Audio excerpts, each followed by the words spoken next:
Welcome everyone to the second European Convention of Family-Friendly Municipalities, this time titled Moving Towards Family-Friendly Europe. I hope everyone is well, calmly and cozily stacked up wherever you happen to be, and are happy to follow the convention today. This is a second convention, first of which was held in 2019 in Brussels. Well, today it happens everywhere where you are. So thank you for joining us on this online convention, talking about family-friendly municipalities and moving towards a more family-friendly Europe. My name is Kristen and I will be a moderator for today and tomorrow, guiding you through our presentations, our panels and everything along with that. The objectives of today and tomorrow is to firstly promote the network of family-friendly municipalities. Secondly, to exchange good practice between countries, so to see everyone here and hear different lessons, practices, and possibilities that people have tried and municipalities have tried. Also to support municipalities in implementing family policies to create a more family-friendly Europe around us.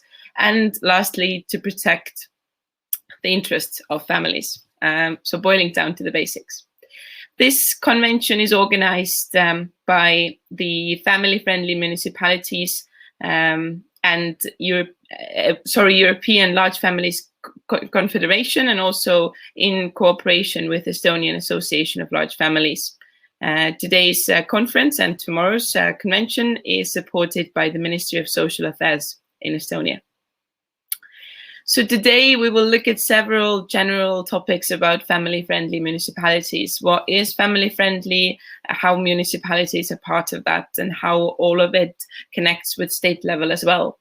Tomorrow we will look more closely on specific examples, practices, which different municipalities can also adopt on their own.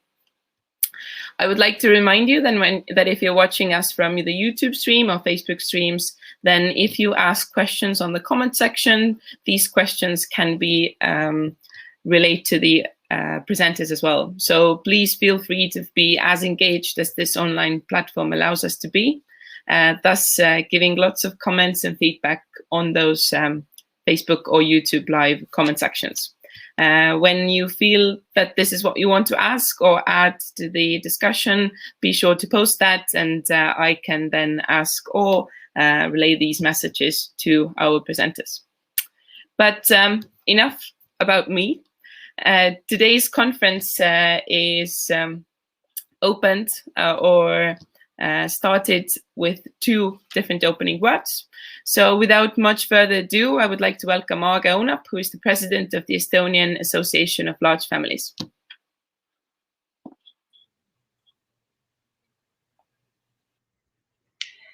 Hello, dear listeners and participants of Second European Convention of Family-Friendly Municipalities. I am honored to open the convention and delighted to listen to all the speakers from different parts of Europe. Yesterday, on the 23rd of March, the Estonian Association of Large Families celebrated its 25th anniversary. We are thankful for getting the opportunity to organize the International Convention in the Jubilee year. Today, our network includes 1,800 families with 4 or more children, with a total of more than 8,500 children. Our main goal is to increase the well-being and positive reputation of Estonian families with many children in cooperation with our member organizations at both the local and national level. Our wish is that large families feel valued in society and financially secure. Thank you the board of ELFAC, Resina Marancelli and Raul Sánchez for trusting us in organizing the convention and walking the path together with us. I hope that the convention will motivate local governments and policy makers in Estonia and other countries to take calculated steps towards creating a more family-friendly society. Children are our future. Thank you.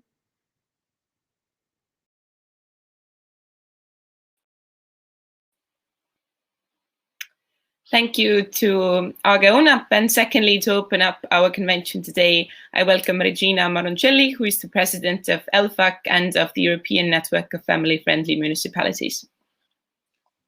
Hello, good morning. Good morning, everybody, and welcome to this convention. I would like to thank you, first of all, the Estonian government for its commitment to these topics. And of course, Age Unap, president of the Estonian Large Family Association, for her efforts, and congratulations for your association and what you do and what you are doing. Today we talk about the network of European municipalities, which are called family-friendly. This network is not a project for large families. It is for all families, with children, for young people, for the elderly. It is for people. It is about the quality of life and the well-being.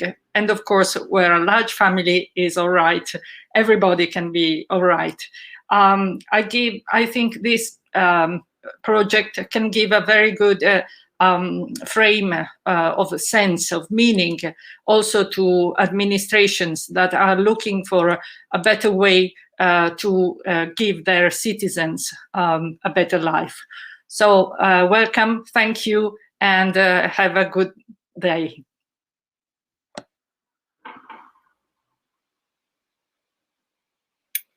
Thank you. And thank you for these opening words. So here we go, I guess. We welcomed several presentations over the course of today and tomorrow from different perspectives about the overall topic of family-friendly municipalities and family-friendly lives or countries or local governments around us. We are starting off today with the Minister of Social Protection of Estonia, Signe Riisalo.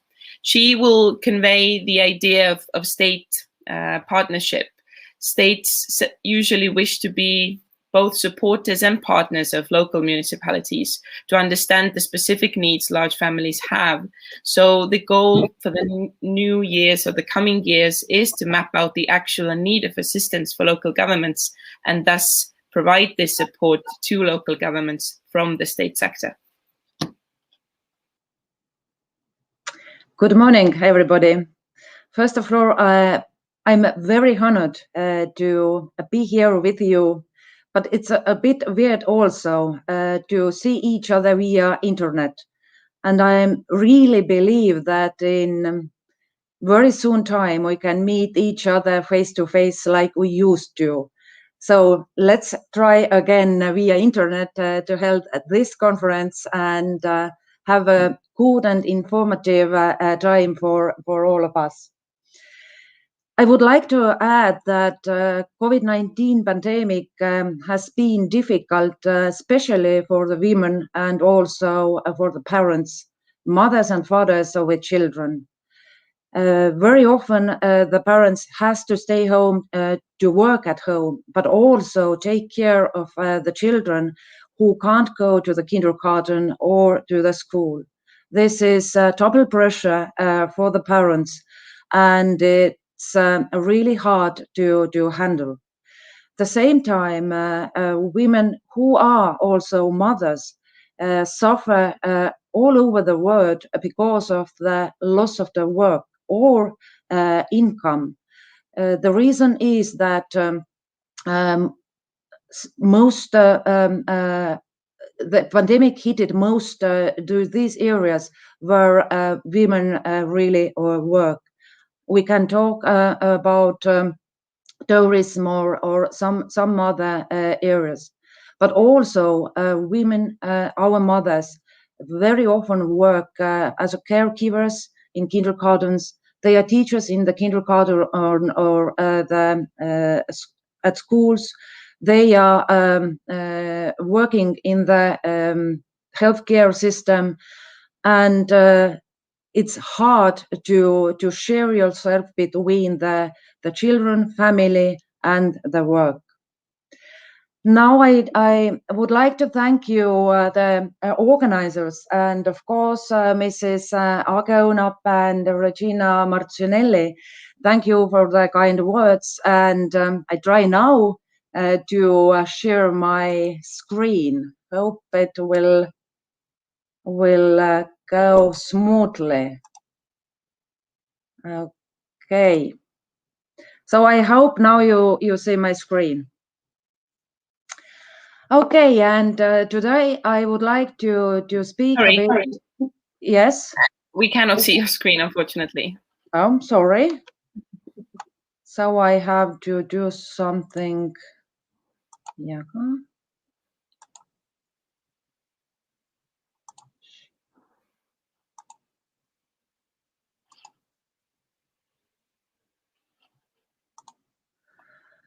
But what about now? No, not as well. We try to do that, but for some reason, okay, I go really back to the beginning. Well, these things are part of online conferences.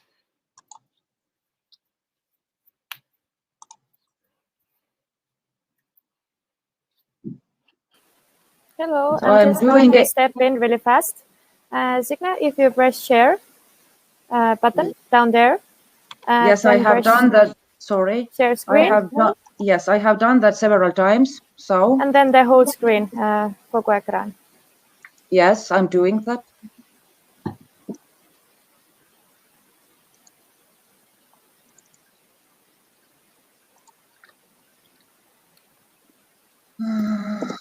Okay. Well, what about now?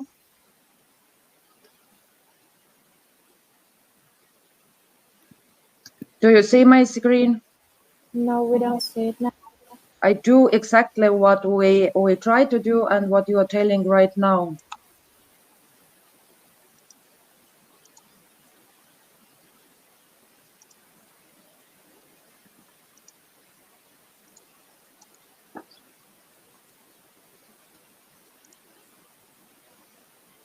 No, it's here.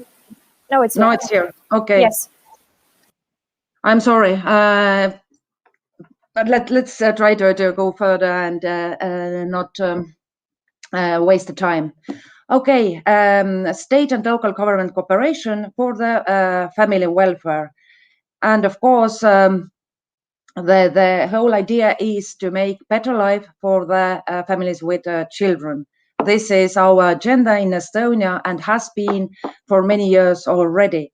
Since 2010, we have a special national children's and families agenda we follow, and we also got new family law, Child Protection Act 2016.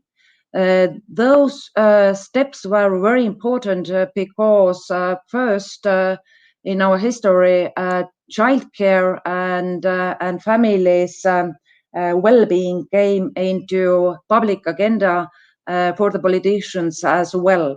And we are very happy because especially these two steps helped us to improve different support methods to the families and children. But the priority areas, what we do have right now, first of all, children with special needs. We are working on reform to support, to make support system for these children and families more smooth. We have different areas like social welfare, child protection, education, and also healthcare. And from each system, the child and family has to apply a piece of help. And it's not very convenient for the children and families. And also it's not very good system for the state as well. That's why we are cooperating with several ministers right now to get a really good system where the family with the child has to enter into the system once and get the whole package of support and benefits through that one window. Then the other important area is family-based replacement care, which is also the goal for many years already, but we are still facing the problem that there is not enough foster care families, and we still have to place children without parental care to the institutions. Yes, to be honest, institution in Estonia is absolutely different place we used to think about. They are small family houses for not more than 6 children who are living their everyday life like in a family, but still this is institution and we have to go further. One very important new a method to help families and parents who do not live together and do not raise children together is family mediation. Again, long discussions has been taken, but now we see the end of that work, and in very near future the law will go to the government to help families find solutions to raise their children together, even the families do not live together anymore. Mental health issues are most important for the whole society, but also for the parents and children. I take more exact speech later on. Sexually abused children is a huge agenda right now in Estonia, and we are running discussions to make some changes in the law. But we do have a very good service, which is evidence-based children's house, known in whole Europe. We do have 3 special children house places in Estonia, but we still need one more at least to the western part of Estonia. And of course, I tell you a bit more about Family Benefits Act and new issues there. Family policy measures for families with children. I do not want to share a lot of figures with you. You can go into this later, but what is important is to point out that there has been some changes, and the most important change what we want to point out are the changes in Family Benefits Acts. So since 2019, we changed the system how we calculate the parental benefit. So to make it more convenient and smooth for the families, we started to calculate the income, the parental benefit amount 12 months before the pregnancy. So it gives to young mothers and also fathers, in fact, more equal possibility to get to have income when they are on the parental leave. We gave 20 days parental leave for fathers, which they can use, and this is something new since last year. We improve the recognition of family and working life. Families can make use of their parental benefits with a period of 3 years. It used to be 1.5 years before, but it doesn't mean that they will give more parental leave days, they just can take it out in the time it's more suitable for the families. What is also new and also important, we do not want that the mothers get very far from the labor market. So during the parental leave, getting parental benefit, they also can receive some income if they earn money and doing something. This is limited, but it's still one method to keep mothers involved on the labor market and make it more smooth to come back when the child is older already. For the families who have period between two births less than 3 years, they can keep the same amount of the parental benefit they used to get before. That period was before 2.5 years, but we made it longer to support families. In addition, we have a possibility to get home support from Kredex, which is maximum amount 10,000 euros. It used to be 8,000 per applicant before. So it's maybe a small step, but not taking small steps, we never take the huge steps. Then one also important change is that we do have maintenance allowance for those parents who raise a child alone and the other parent do not pay the maintenance for the child. Then we do have allowance for supporting these children. And the period to apply that allowance was up to 5 months before. Now we changed the law and it can't be longer than 2 months, which is huge help for the families, of course.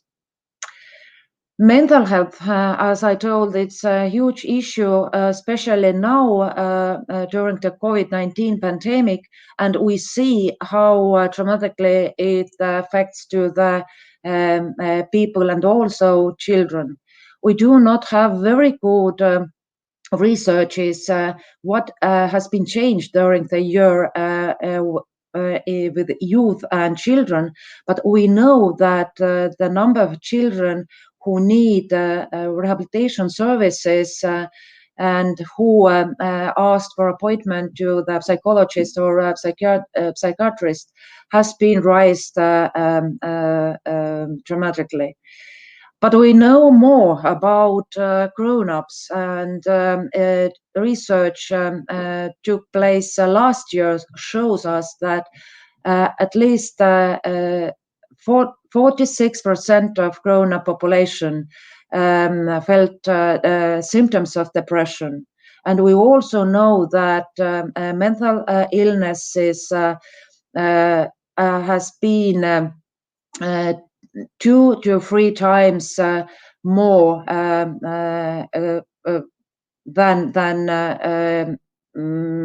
10 years ago.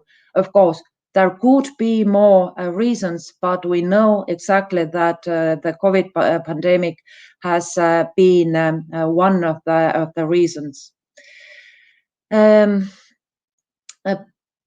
We started a special work last week in Estonia to find out measures to help the mental health crisis in the society.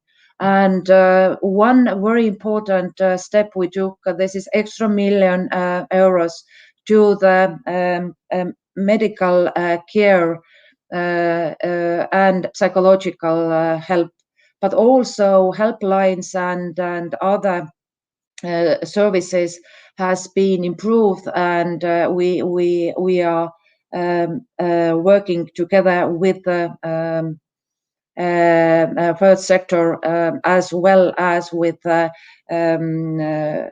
universities. State and local government cooperation is very important. In Estonia, the whole system is built up so that municipality is independent, and municipality has to take care of the local life issues. And the local life, of course, are social services for the families with children. During that pandemic period, we has seen that there is a lack of extra services for the families who stood at home with children who can't go kindergarten or school.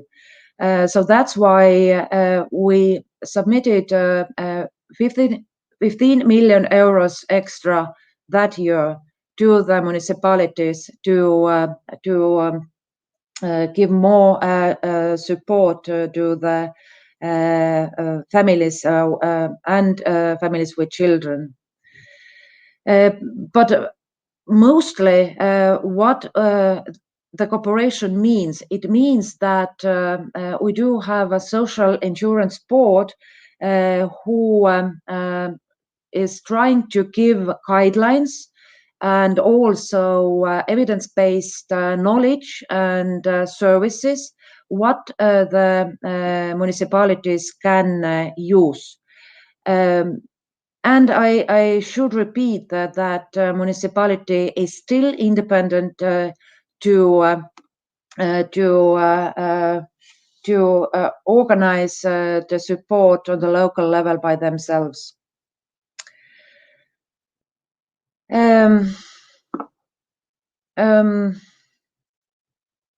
What we want to do in the cooperation with the municipalities, this is family services centers.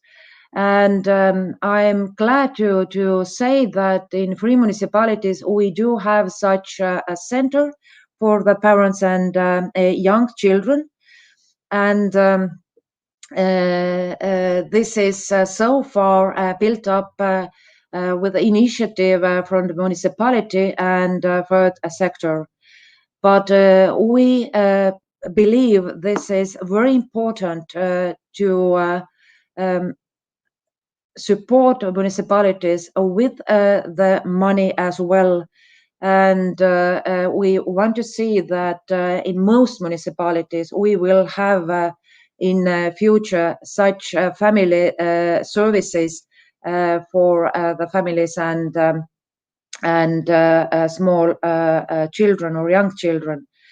This is evidence-based, a model from the Sweden family houses, and we believe that this is also good solution for Estonia.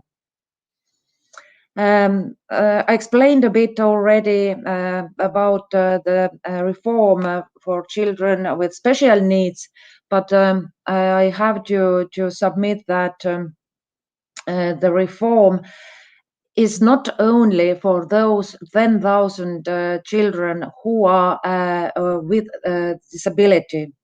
This is for much more children, because we want to see children with special needs also in the education system, and also when the special need is only periodical or one-time need.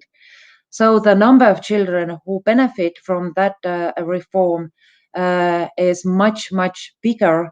And of course, that must be support for the families with the children.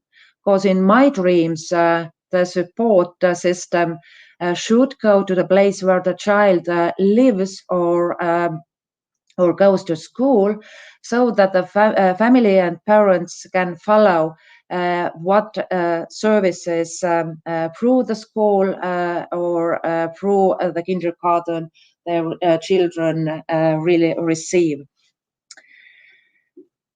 Looking the clock as well, and I have to say thank you for the Association of the Large Families in Estonia. As we heard already, they had a birthday yesterday, and I'm happy with them. They have been a very strong partner for the state through these years, and I really hope that the cooperation with them will be good in the future as well. Of course, to keep in our minds that number of children is something what we should appreciate and see as a value. I think that these values in Estonia has been changed a lot already. And I see that children and families with the children are much more seen in our society, but working together with different NGOs, but especially with Large Families Association, I think that we can go further. And I will stop here, looking to the watch, and give you possibility to ask questions from me. Thank you.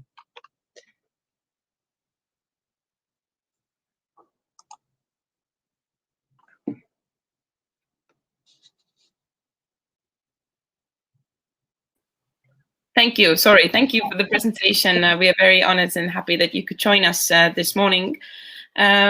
Just a reminder for the audience that you have very successfully found the comment section, and be sure to ask questions as well that we can then ask the presenters. However, listening to your presentation, I do have a few things to ask. So you also mentioned the COVID pandemic and the situation we are here right now. Obviously, this cannot be overlooked. Large families are a target group that probably faces a lot of challenges during this pandemic. How do you see what the state can do, and what is Estonia's experience in supporting these families in this situation today? Mm-hmm. As the topic was cooperation between state and local government, then I believe that, always helping families is possible only in the place they really are and where they face the problem. And that's why we have a special support right now. This is 15 million euros for the municipalities to support the families, and we will give also guidelines to the municipalities what target groups and what problems should be faced and pointed out mostly. And one of those issues is families with children.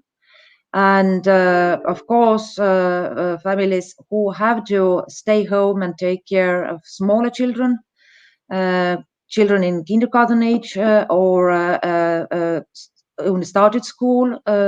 Those children need guidance all over the day. They can't be left alone. So the parents should get help and services, different services. And this is up to the municipality, what they exactly do.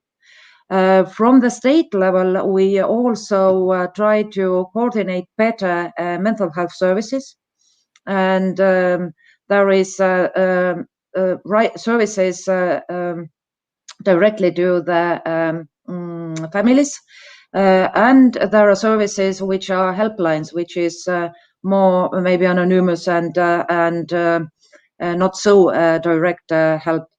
But first level medical care is also where we give more financial resources to get help from clinical psychologists. Thank you. Thank you very much. This is definitely an important subject, and you received several comments on the comment section as well, greeting and thanking the Estonian approach, for example, on mental health as well. So thank you for that, and thank you for joining us this morning. We do, however, need to move on. So thank you, Signe Riisalu, for your presentation. We now are moving on to Dagmar Kutser, who is a professor of social policy at University of Tartu. And her research mainly focuses on well-being of children and families. And thus her presentation today will be about children's subjective well-being and what we can learn from children's perspectives. So it will discuss those subjective assessments that children have on their lives and comparing several countries in that. Also focusing a bit about COVID-19 pandemic, as probably that cannot be overlooked. So thank you, Dagmar Kutser, for joining us, and welcome. Hello to everybody. I try the same what my previous speaker tried. So is it seen now? Can you see it? Yes, we can see it. Okay. Thank you for actually for inviting me to speak about children, because family-friendly municipalities can't be without family-friendly children. And this is important to ask from children about how they are doing, because what they speak may not be the same what adults expect. What is child well-being? When you think of this term, then you can understand that this is something very simple, and you can define it easily. But actually, there are several terms that are used, like satisfaction or happiness or welfare or quality of life. So, and here you can see one photo of two girls. Are they happy? Are they satisfied with their lives?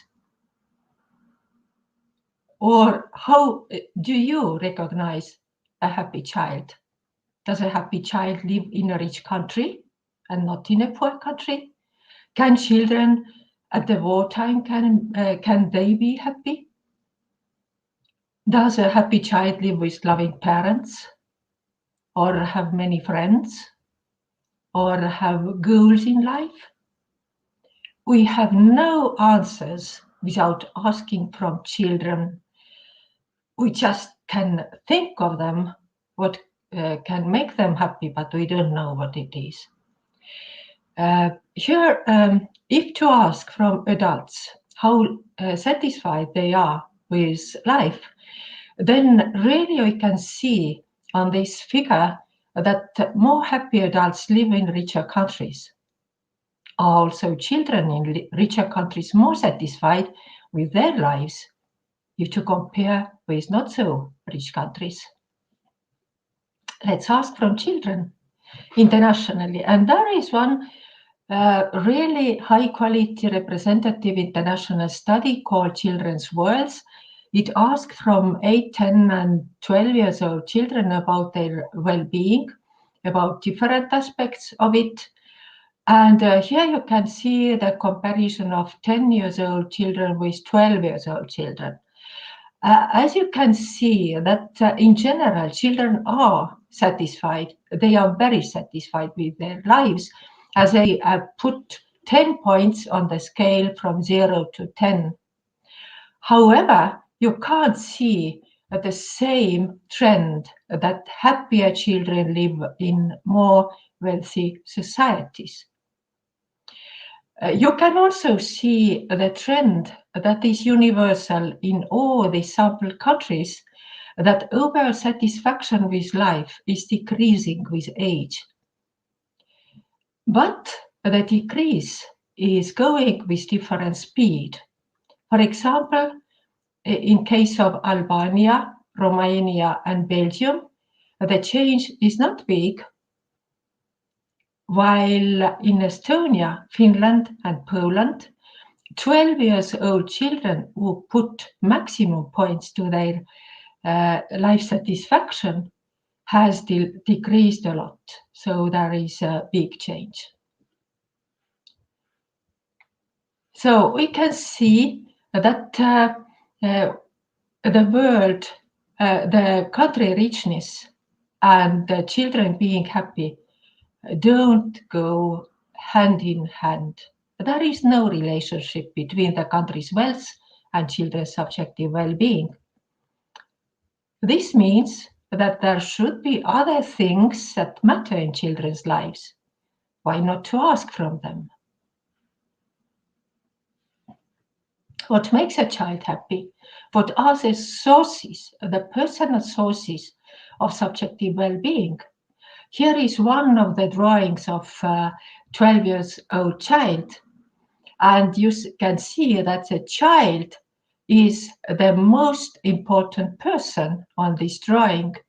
But also what is important is privacy, technology, and also attitude and appearance, and how you look, and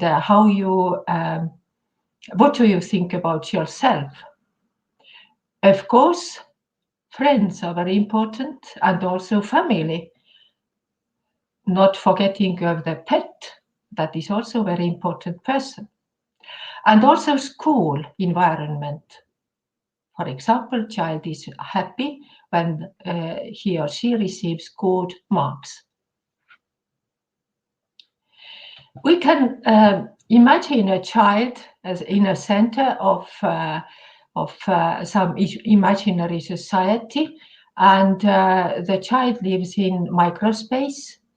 There are meso layers and micro, and also chrono layers of the society that functions, and the child has relationships, the direct or indirect connections with these different environments, like school or like policies, or also time and space concerns. But children have unequal resources of being happy. They have different individual characteristics. They may have disabilities or chronic illnesses. They have different networks, different relationships with other people in their family, in the society, in a broader sense. And what is important not to forget is that child well-being is here and now. Child will be a future adult, that's true, but it's even more important what happens to the child's life here and now, today. So child well-being is an interactive process where the child takes an active role. And now let's ask about children about their relationships. And let's focus on families, as the topic is family-friendly municipalities of this convention. There are people in my family who care about me. You can see that children from different countries agree on this. They feel that family offers closeness and a feeling of being cared and loved. Again, I put on the figure the maximum points, 10 points marked by children on the scale from 0 to 10. If I have a problem, people in my family will help me. You can see again that family can offer feeling of safe when there is a problem. Can offer also protection.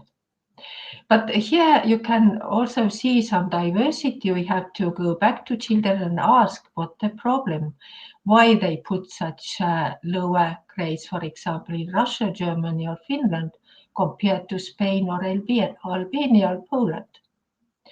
My parents listen to me and take what I say into account. Here, children turn to be most critical. And when you look at this graph, then you can see that 12 years old children are more critical than younger children, how much they are listened to and taken into account. And this is the case especially in Poland, Germany, Russia, Estonia, and Wales. Thus, parenting resources are very, very important. Unfortunately, parents have unequal resources of being good parents. From the society's perspective, family is doing well when meeting the needs of its members and being valued in the society. But again, if we imagine the positions of families in some society, then some of them are doing better than the others. This means that there are several individual and structural determinants of well-being of families. This means the health and educational level of family members. This also means socioeconomic performance. For example, do they have connection with a labor market? And how can they perform their family roles? For example, doing the family, including parenting skills. What are their external resources around, like social capital and neighborhood networks, who can help them when they have a problem? But also, again, the health of the society, in which situation, in general, this society or this country is in the moment, and what are the political choices. This also very much impacts how the families are doing. Now about the COVID impact. We collected data in Estonia, Canada, and Switzerland during the lockdown in 2020 from children. And we made a conclusion that facing the COVID-19 pandemic, all societies are universally vulnerable and their health is at stake. From the children's perspective, first, their inequality between children is now increasing. For example, in economic dimension, overnight there was a new need owning necessary things. For example, devices for distance learning. They have different opportunities of being physically active. For example, in rural setting or urban children, with a child living in a block house, or rural children having fields around and can be much more physically active, or whether sports can go on Zoom. That's also important and makes differences between children. There are very diverse patterns of relationships between family members. What children brought out, it was more time to stay together with their parents, more quality time. So the pandemic can also uncover some positive sides. In educational terms, distance learning put children's self-efficacy and self-determination skills to test. Some children really enjoy distance learning, the others can't. And also social dimension also divides children. Children differ by communication opportunities to keep contacts with significant people. And last and not least, what actually did we learn from children? We can imagine that families in a society take different positions on this imaginary society. There are some that are very successful and their children are very happy and they can cope with also with this COVID situation. And there are others who are not so effective. They have maybe diverse parenting skills, not so good parenting skills. Maybe they have very difficult family structure that goes beyond the household frame. And maybe they have lost their jobs. So that families can move here and there with some support, what they receive from their closer environment, from their networks, but also from local municipalities and also from the government. Now we can imagine that these children living in these families that take different positions in this society, they have also different so-called glass ceiling of their opportunities. This means that not all children can reach their goals because of maybe not having, the family does not have so much resources to make it. Thus, this is glass ceiling that you can see through, but you can't aspire more than your resources around what is affordable. And from the other point of view, we can imagine that these children and these families are also standing on a glass floor. And as you know, glass is a fragile material and it can break. If something really serious happens, for example, the parents or the parent leave or leave the labor market, for example, lose a job, or some of the family members needs more care, is ill or disabled. And then the whole family falls through this glass ceiling, this level of coping.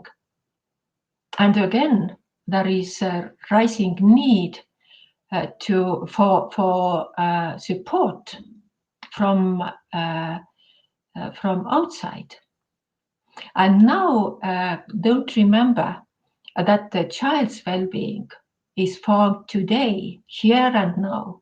And this is like a building block for future. Providing good childhood also is a good guarantee for happy adulthood. And children here and now are very active with contributing to their own well-being. When being well supported by family and also child-friendly municipalities, children can lift up their goals. This means that their glass ceilings can be lifted as well, and they may not fall through an imaginary glass floor in case it breaks. So what I am talking now, what is my hint behind, is that there are many political choices and there are agendas on policymakers' desks. In our previous presentation, you have heard already several decisions that the Estonian government has made and what they are planning to do to support children and families, and that's very okay. But there are still many other opportunities, I believe in this, that you can also speak about and discuss during this conference what the family-friendly municipalities actually mean and what the family-friendly municipalities could organize and what decision could be made in case also children are not forgotten. Here I would like to finish and I am open to questions.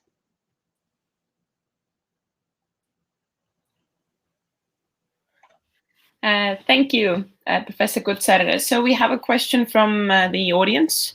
So a question about whether you can appreciate any difference in happiness of children over time.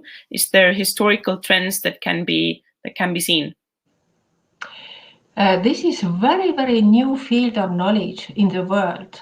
Asking from children about their well-being, this may sound very unbelievable, but this is the case because this new understanding of children and childhood was started to develop together with the UN Children's Rights Convention that was accepted in 1989 and accepted in Estonia in 1991. Asking children about their subjective well-being goes back to the start of 2010, and now we have 2 times of asking from children about their well-being. It was in 2013 and in 2018. So we can see the trends, but not so much yet. But there are also 2 other studies that you can follow the trends as well as fresh trends again. This is PISA test that started to ask about children's satisfaction and different aspects. The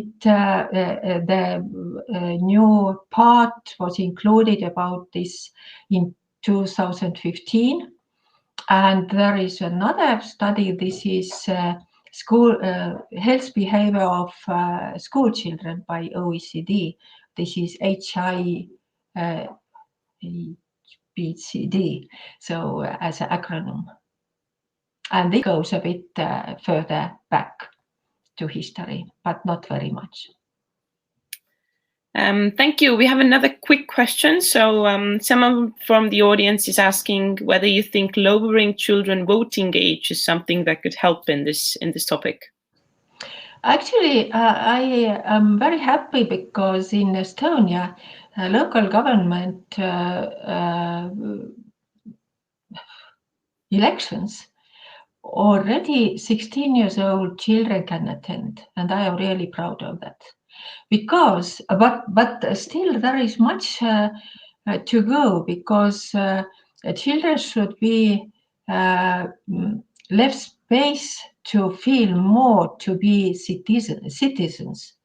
And what is really a shortage is how much children are listened to, or how much they are asked.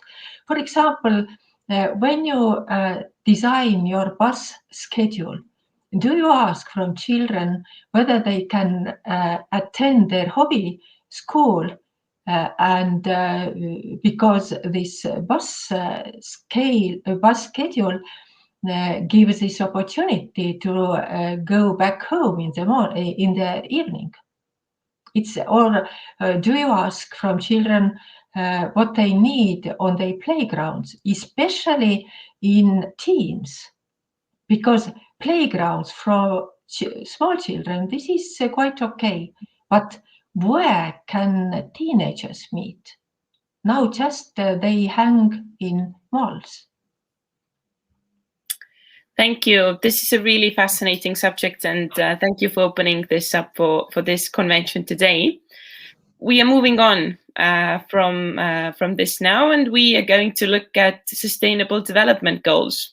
So next we have Teresa Krubska, who is the team leader of the Joint Research Center's project on localizing Sustainable Development Goals. In the Urban and Territorial Development Unit, she mainly focuses on knowledge support to urban policies and helping European cities monitor and reach Sustainable Development Goals. Good morning, and thank you very much for the invitation. I hope you can hear me well. And thank you very much for giving me this opportunity to present the work that the European Commission, and in particular the Joint Research Center, is doing to support local governments, and in particular municipalities, to achieve sustainable development. So my presentation today really fits into the topic of municipality that are family friendly, because of course has been pointed out during the very first intervention, a city and a municipality that works for a family works for everybody. And I would like to point out some of the links with the Sustainable Development Goals and the 2030 Agenda with the goals of municipality that want to be more sustainable in a broader sense. So I will start sharing my screen now, and hopefully you can see it full screen in a few seconds. So first of all, So my presentation today will focus on one specific tool that we have been developing at the JRC, but before maybe I will explain what is the Joint Research Center and what is its mission. The Joint Research Center is the science and knowledge service of the Commission, and most of the staff here are researchers, as myself, and our mission is to support EU policies with independent evidence throughout the whole policy cycle of the European Union. We are based in several countries, and I'm speaking today from the site in Seville in Spain. The content of this presentation is split in, let's say, 4 parts. The first one is to explain a little bit what do we mean by localization of the 2030 Agenda and the SDGs, and what does it mean to monitor the achievement of the SDG at local scale. I will present then the European Handbook, and in conclusion, I will explain how we are moving forward and what still needs to be done. And it's a lot, of course. So first of all, what do we mean by localizing the 2030 Agenda and the SDGs? The 2030 Agenda has been adopted by 193 countries in 2015, and as most of you probably know, it's not only for developing countries. It's an agenda that promotes an holistic approach to sustainable development. In particular, it's focused on 5 pillars: people, planet, peace, prosperity, and partnership. And this gives you already an idea of the complexity and the interlinkages of the agenda itself. But more specifically, the agenda is built with around 17 goals and 169 targets, specific targets. One of the goals in particular is devoted to cities and communities and calls for inclusive, safe, resilience, and sustainable cities and community. So these 4 words, these 4 characteristics are really key, and this is where I see the connection with the goals of the family-friendly municipalities, because if you can achieve an inclusive, safe, resilient, and sustainable city, you can really include in this definition families. But of course, the goal is not only about cities, but in the 17 goals, you can really find all the different aspects of sustainable development, from poverty to hunger to health to education, gender equality, and all the ones that you see illustrated here. One thing that, in my perspective, is missing or hidden, and this is unfortunate, but can be worked on is more specifically one goal on culture, which for many European cities in particular, it's very, very important. But it can be found, of course, in different aspects of the different goals. So what does it mean localizing the SDGs?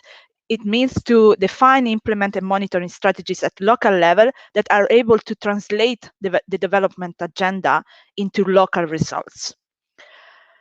Who localize the SDGs? Of course, local governments and institutions, but also academia and research institutions, civil society in general, religious and community organization, and of course also private sector. So we have to go over the idea that localizing a political agenda is always only a task for local governments or for political bodies. The different activities that city can be carried out regarding the SDGs have been developed in the last 6 years, 5-6 years since the adoption of the agenda. I would say in 3 different levels. The first level is the awareness raising, in which you can have involvement of cities and awareness of cities department about the agenda and the SDGs. The second level, which is requires more commitment and work, is the mapping exercise, in which the different activities of the city department or actors are mapped and linked to the SDGs. And the third one is the voluntary local review, in which cities try to measure the achievement of the different goals or targets. And it's also part of a global movement that I will illustrate in a few moments and allows peer-to-peer learning. The fourth and final step is to have the full alignment of the SDG into the city strategic plans or the different actions that the municipality can run. Today, in our work focus on the voluntary local reviews, but I wanted to give you the idea of the different activities and engagement levels that city and municipalities can achieve. So what does it mean to have a local monitoring of the SDGs? First of all, we have to refer to the SDGs themselves, because the 169 targets comes with a set of indicators that are for national countries. So the voluntary review is basically a tool that allows city to assess the achievement versus the SDG, but translating the global system designed at country level into the local one. And it has been demonstrated that the local statistical capacity to collect that, the monitor and evaluate the SDGs are really a critical element for the implementation of the agenda itself. It has been estimated that 68% of the SD targets can only be achieved with the engagement of municipalities and local governments. This translation of the indicator set from the national to the local level requires, of course, quite a methodological work to translate these 231 unique indicators that have been identified by member states, by countries, and that are annually reported globally. Probably you have seen the Sustainable Development Goals report, into something that is more local. So the idea is to, in a way, translate what member state committed to do to report periodically about the implementation of the agenda into the local. In last year, 47 countries report about the implementation and the action on the SDGs, but also cities have started to do it. But how? Looking at what materials? There are some very brief, like 6-7 pages guidelines, but also some cities that have been already doing this, like Helsinki, Bristol, Los Angeles, or also in Latin America, there are many examples. And also there were some materials. This is the status of cities that have been reporting about the implementation of the SDG up to now. And I'm happy to notice that today we have Cascais in Portugal present. Cascais is one of the cities that reported about the SDGs. So as you see, Europe is one of the regions in the world where there are more concentrated, there are more examples of VLRs, of voluntary local reviews.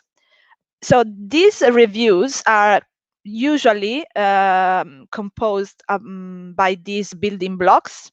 There is an opening statement, an introduction, there is the illustration of highlights and the institutional process, but the core is the review of the SDGs, of course, which include a statistical portrait of the process, but also qualitative examples of projects and initiatives that are able to link different SDGs and different targets and be really transformative and led to a step forward in the achievement of the goals or the targets.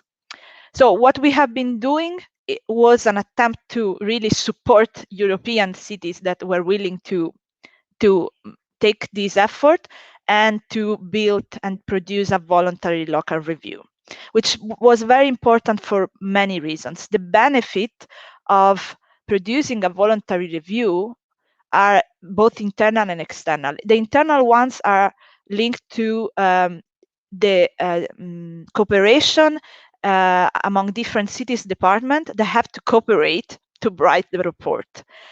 But also the data enables to highlight gaps and areas where more work is needed to concentrate the efforts.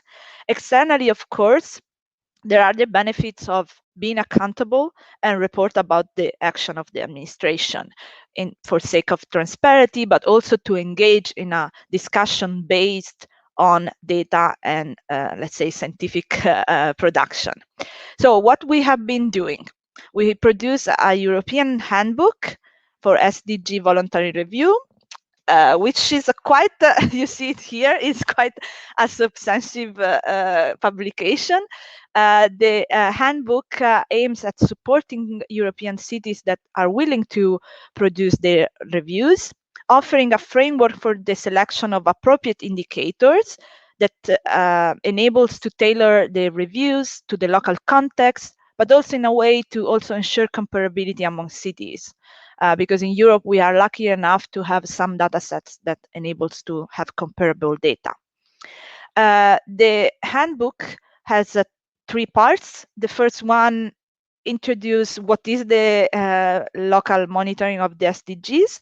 The second one is about the indicators for SDG in Europe. And the third part reports about the state of art of VLRs at the time of the publication and the work to be done and some technical aspects. So the core part is the second, as you understand, and it's about the illustration of 71 example indicators that are both official and experimentals, because we had, of course, the experience of not being able to find indicators at local scale that were harmonized and comparable for all European cities. So we introduced also some experimental ones that, of course, rely on scientific publication and work. Some of the indicators are aligned with the ones proposed by the UN Global Framework and the Eurostat framework. And they come from many different sources. Here you see some of the ones that are more representative. Of course, there are indicators computed by us, by the JRC, but also indicators from published by Eurostat, OECD, the European environmental agencies, and DG Regio. And also other sources come from examples from national statistical offices, local administration, NGOs, and universities. How we select this indicator, and this, I think, it's the most important message for me to present today. What are the elements that we took into account? The first one was to look at the SDGs, the goal itself. The second element was to try to understand the value of the SDG in the European context. What does it mean poverty in Europe? As you can imagine, it can be very different from what does it mean to be poor in Africa. The other element was the relevance of the goal for cities. And this is very important because some of the goals, and especially regarding the competence of cities or local governments, municipality, vary a lot from the country level, of course. So when choosing the indicator, we had different priorities. The first one was to try to find harmonized official indicators. So to make the job of municipality as much as easier as possible. The second choice was to have not harmonized, but official indicators, maybe indicators that are produced by, are collected by national statistical offices, for example, but that are not harmonized in a European data set. And I will show you some example. The third one was to look at harmonized experimental indicators, like the one produced by the JRC, for example, and then to have also example of non-harmonized experimental indicators. Choosing these examples, we always try to keep in mind the three main dimensions of sustainability, so the social, environmental, and economic dimension, to have a set of examples of indicators that can provide a broader spectrum of different challenges and gaps. How the manual is designed, for every goal we have an introduction of 2 pages in which we describe the goal, the European dimension, and the local dimension, so the 3 elements that we kept in mind choosing the indicators. And then every indicator is illustrated in the most easiest but accurate way. So on the left hand, you always have the goal and the type of indicator and the link to the other SDGs.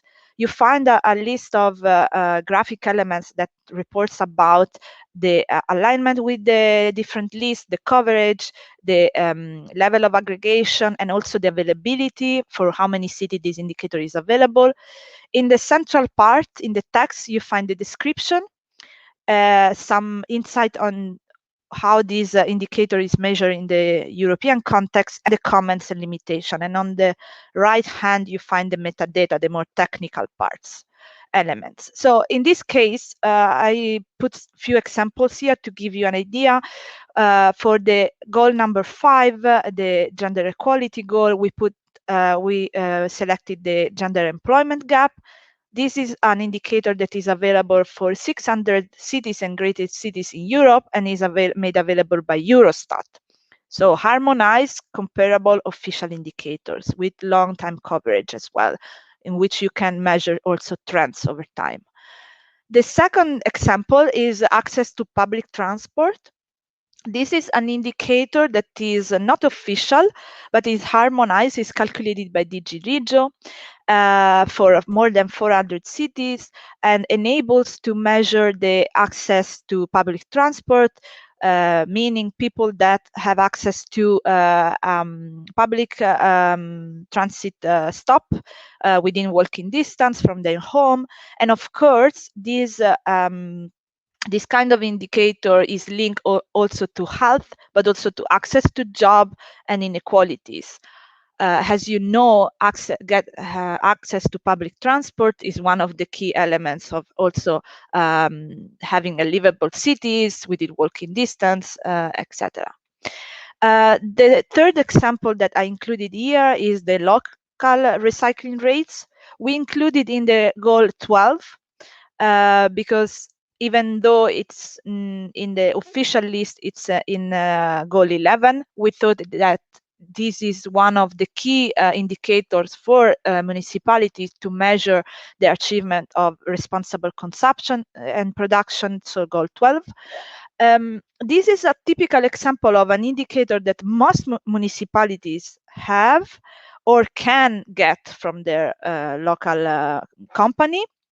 But in this case, we proposed the example of coming from Pordata for all Portuguese municipalities, because it's one of the few European platforms in which you can find the same indicator aggregated at municipal level, provincial level, regional level, and national level, in which you can also appreciate the differences in performance and achievements and compare with the province, for example, or the region. So you can really appreciate how local action have been boosted, for example, the local recycling rate.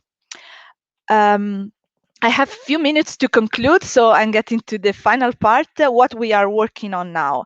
The handbook has been downloaded more than 11,000 times, so we know that this work was needed, but we have to test the use of the handbook. So we are working with a number of cities with specific trainings, ad hoc research, peer-to-peer learning, and organizing expert group meetings on the handbook, but especially on the local monitoring to improve the methodology and the examples. We cooperate with a number of external partners that are city networks, but also UN agencies, and we are working to review this handbook, because we understand that many of the indicators can be improved, or we can have additional ones. So happy to announce that we will launch the second handbook at the next World Urban Forum in Katowice in Poland in June 2022. This handbook will include a more extensive analysis of published reviews, but also the experience that we run with the pilot countries. Pilot cities for this project, which is called Urban 2030. And of course, we look forward to cooperate with more cities that are willing to implement this methodology, but also to test the use of the indicators by themselves and provide us with feedback. I put all the references of the materials here, and I thank you very much for your attention, and I welcome any comments or questions. Thank you very much. Thank you for this presentation. So I would like to ask, you spoke a lot about this voluntary local review and how it would be good for municipalities to do that, and how you're working on motivating them doing so and giving them resources. What are the main challenges with talking to local municipalities? Do you get a lot of sort of support, or do you feel sometimes you get resistance in that as well?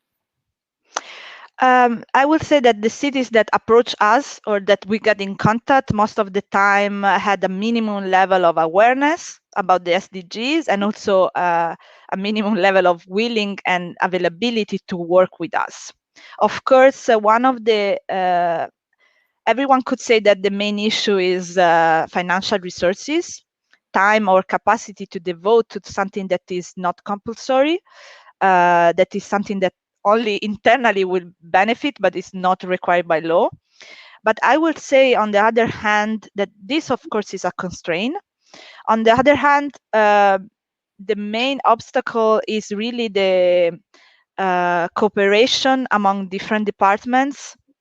But this is very common also for other exercises. At the same time, it's really to put everyone around the table, understand what is the added value to make this additional work, and how then policy and action plans can benefit from this work. So making an extra effort at the beginning to then get benefit after. For example, understanding the different, how the different topics or actions are linked to each other. What are the spillover effects? What if you improve something on education and then you get benefit about deployment, but maybe you measure it after some time. So these are all things that, of course, need to be presented and well understood by the administration and promoted internally at the administration. Of course, then there is also the issue to communicate to citizens why you are doing this. This is an extra level of complexity, but every city that have been engaging with that has been very happy about it and report about the value of it. So up to now, we have only positive cases to bring to the table, but we hope to have more cities engaged with us, of course. Thank you. We have one quick question from the audience as well. Do you think these indicators can help a municipality to measure outcomes of their choice to whether to become part of the family-friendly network? Yes, I think it is definitely possible, especially because the example that we put in the handbook, as I say, are examples. So let's say we propose a backbone of indicators, minimum requirement, but every local voluntary review should be tailored to the local context and to the local needs. So you can always try to complement with specific indicators that, or specific data that the local administration is able to collect. And it's important to highlight that these are not not necessarily need to be official, as I say, but you can also use, the municipality can also benefit of work done, for example, by NGOs or by the local university or research centers or the chambers of commerce or the in different education department, transport department, the different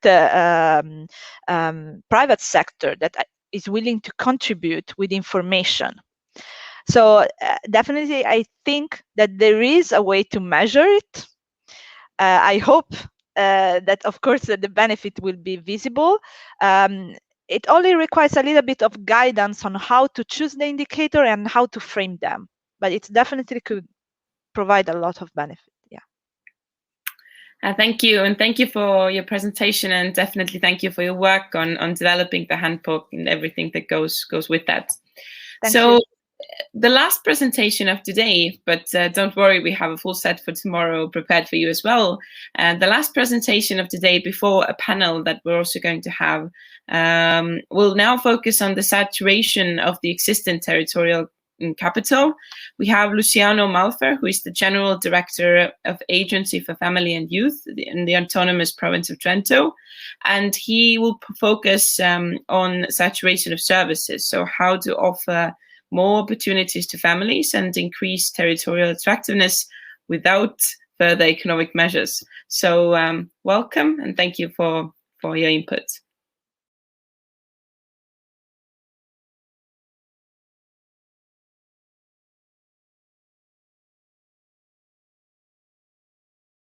Excuse me, sorry. We need to unmute you and then you can start again.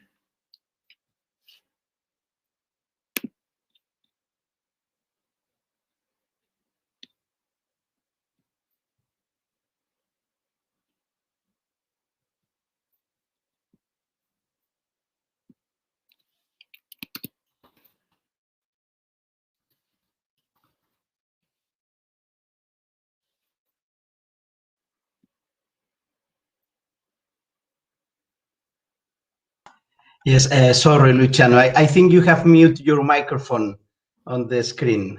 Yes, on the small screen. Okay, okay, now, perfect. Okay. Thank you very much. Do you look my presentation? Okay. Now it's working. Yeah. Do you?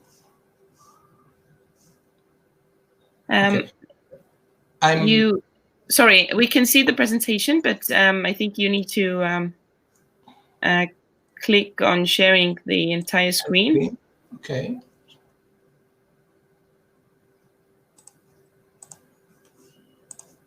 Okay, so I don't know. Now if you can just go to your presentation and then press present, then I think it would be okay. Yeah. Do you look at my presentation now? Now, yes. Yeah, okay. Good morning to everybody.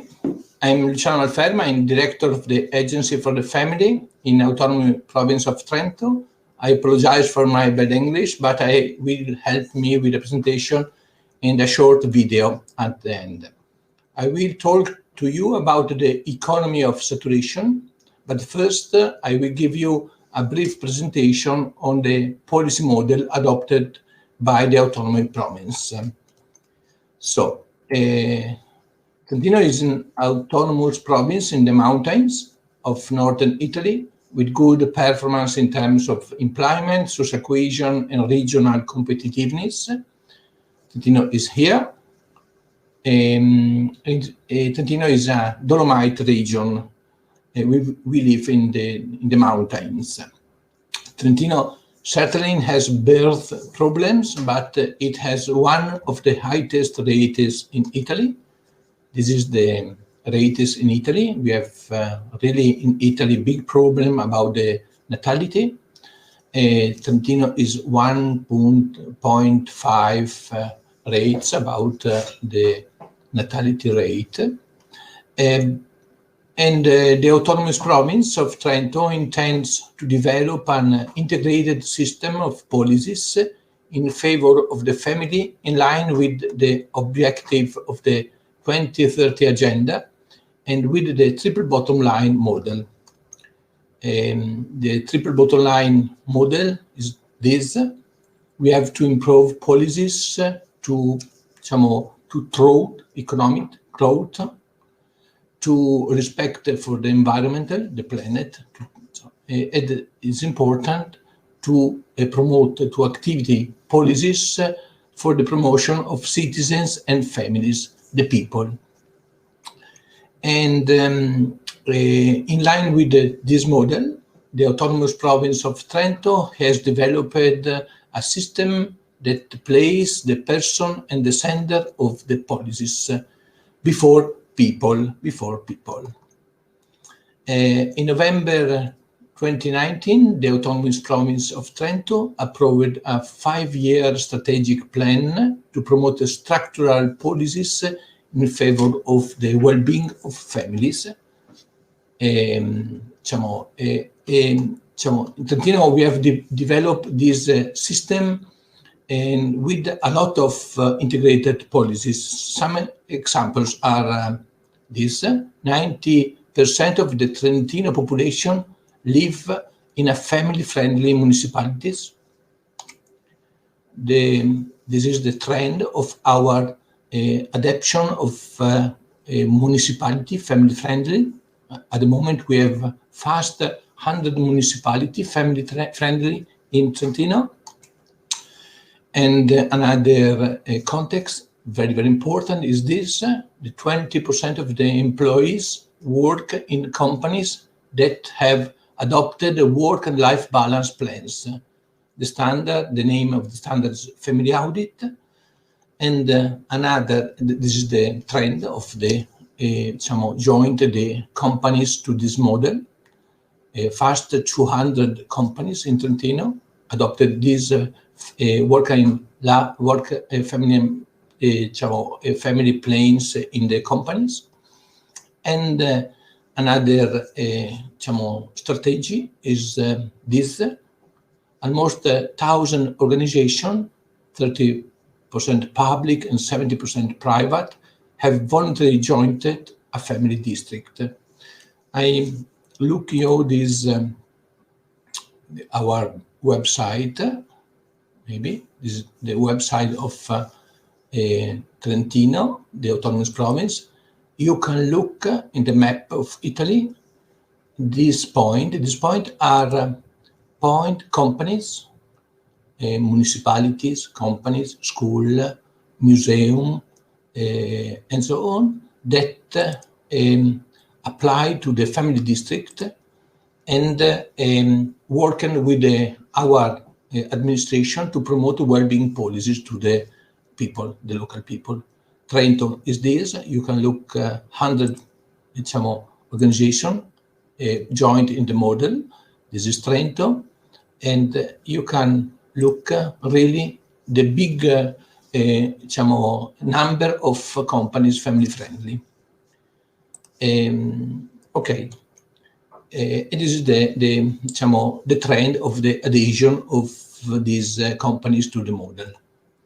This is the strategic plan. The strategic plan is dated 2019, as our administration approved a strategic and extraordinary plan in favor of family. The big question is the natality of the country, the region.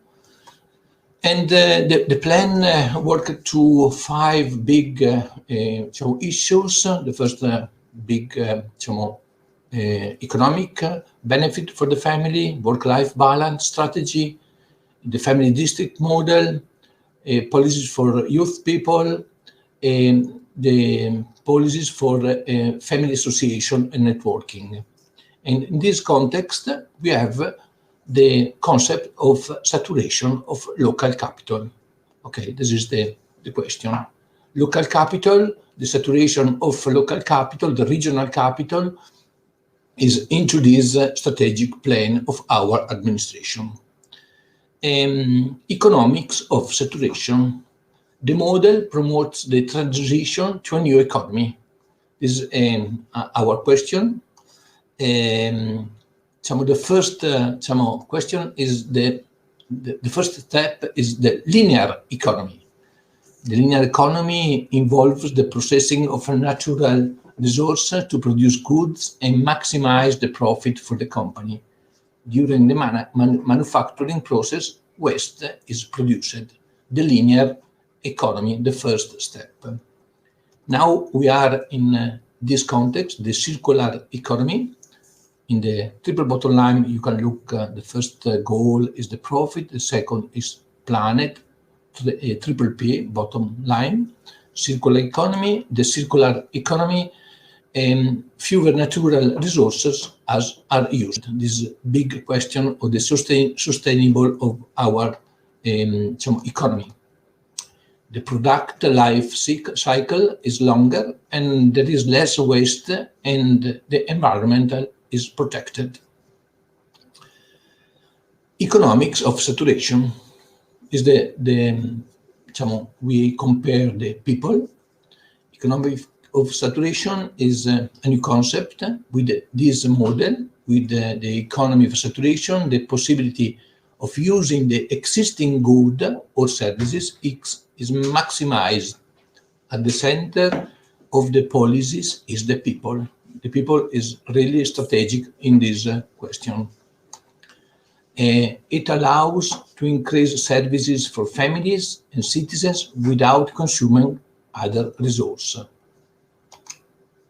A service or good is rarely used to its full potential. We can look this. And in the local capital, a part is used of potentially, but a big part is not used.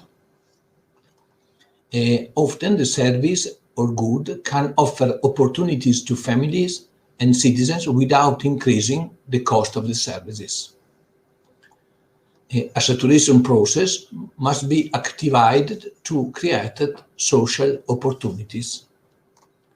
And this is the process. The process, we have a part of resources used, another part is not used. So we have to activate this process to increase the part of the local resource not used to offer opportunity to family and citizens. The unused portion of the potential services become an opportunity for the system. This is a big opportunity. Trentino has already applied the economy of saturation on public mobility, on museums sectors, on ski services, and public apartments. Territorial capital, in the capital, in the region, we have, there are large amounts of territorial capital on the territories. The real problem is that we don't have the right glasses to see it. The capital is there, but we don't see it. This is our analysis of the regional capital: swimming pool, cinema, taxi, hotel, other mobility, ski services, school, public transport, public apartment, home. So this is regional capital that is not used over saturation. And with this, in this capital, we have the possibility to create an opportunity for families and citizens. A short video on the application made in Trentino follows. Quindi I ask to Raul to send the video, please. Saturation economy is a new concept born out of the COVID-19 pandemic. It implies the implementation of policies that increase services to citizens and households at no additional cost by saturating the already existing capital. In Trentino, a number of measures have been implemented in areas such as pricing policies, services, mobility, sport and museums, taking advantage of one of the tools developed and implemented by the Agency for Family, Birth and Youth Policies of the Autonomous Province of Trento, namely the Euroopa Family Pass, which offers discounts and price reductions to families. Some examples. Families with the Euroopa Family Pass can use public transport if traveling with their underage children and pay just for one single ticket, which can be used for all urban and suburban transport services. This measure has not resulted in additional costs to the public budget, but has saturated an existing service by encouraging families to use public transport. Another example comes from the museum sector. The reduced rate made possible by the Euroopa Family Pass enables a family with underage children to have access to museums at the cost of just one discounted ticket. This latter model has also been replicated for the ski slopes in the framework of the Ski Family in Trentino initiative, thanks to which moms and dads ski passes include also the possibility for children to ski for free. A further example is the co-living project, thanks to which vacant public flats are offered to new families who are willing to live in Trentino villages, characterized by depopulation and declining birth rate. The procedure is simple and envisages a 4-year free loan contract with a commitment to play an active role in the social, cultural and economical growth of the community. Currently, a mapping of the existing capital in the territory is underway in order to understand where to implement these saturation measures. These are perfectly in line with the objectives of the 2020 to 2030 agenda, because by working on the existing capital, no further resources are consumed, the environment is protected, and new opportunities and facilities are created for families and for the future of the Trentino community.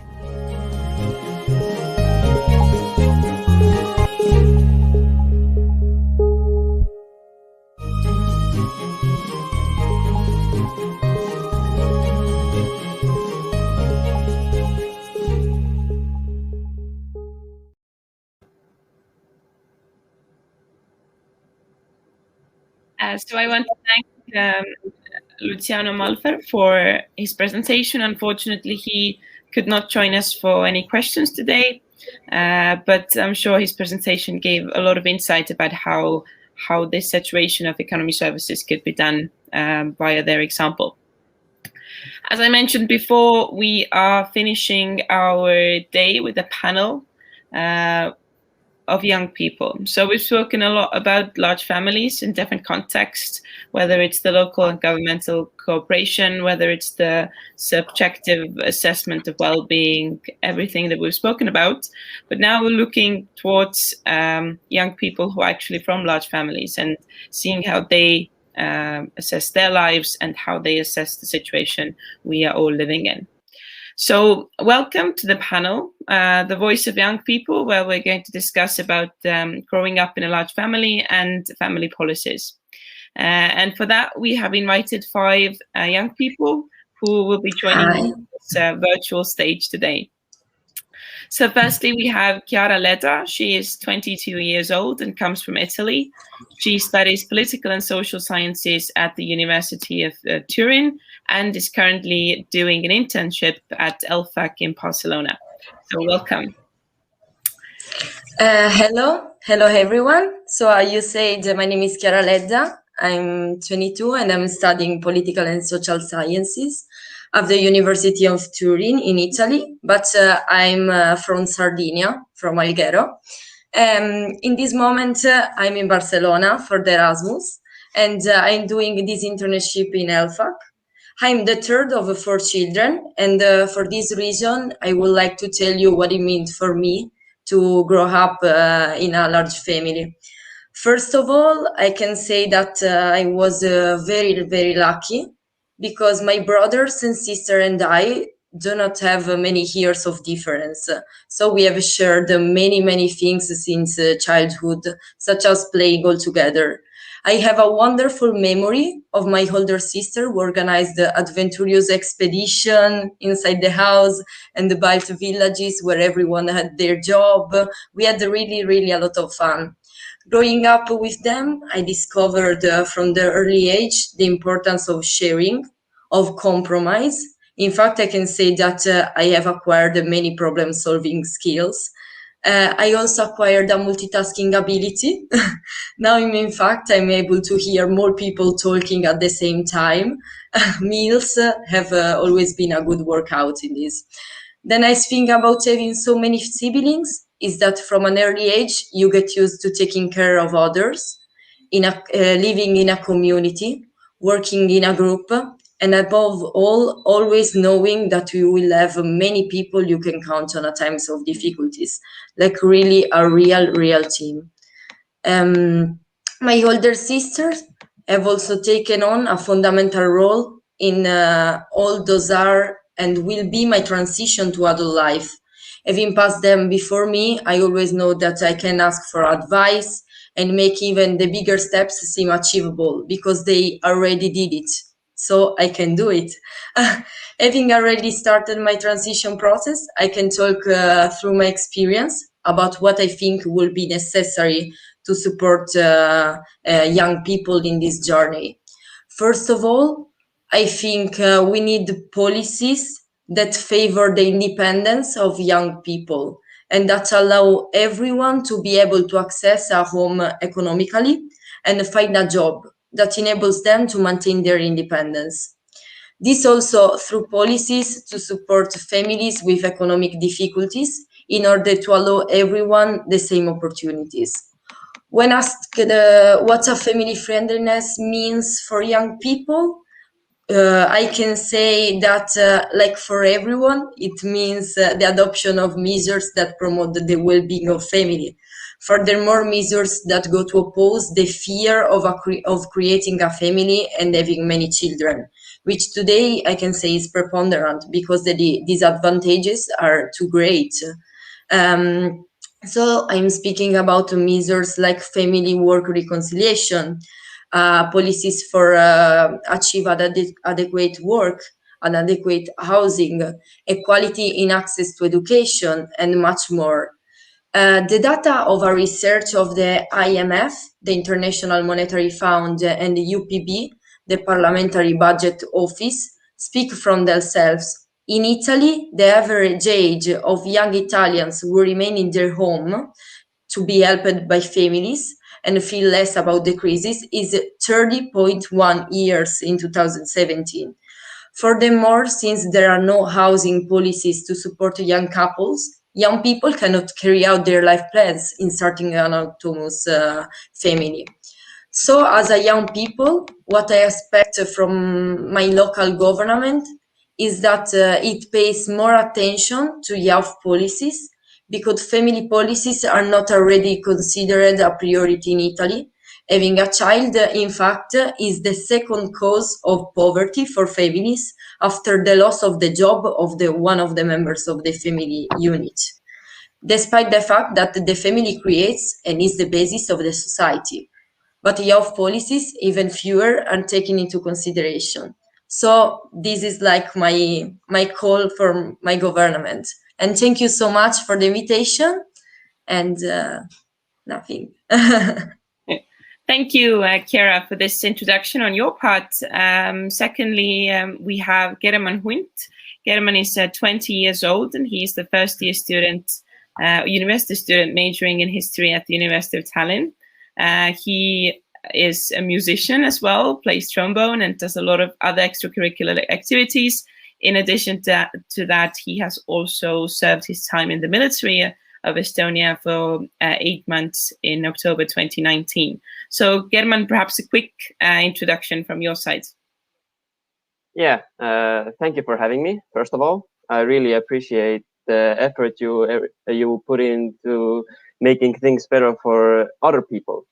What can I say about myself? Actually, I think I'm quite an active person. Plus, I really appreciate the whole idea of helping other people out, helping people who are in need and who need help from organizations or people who just are more helpful and good-willed.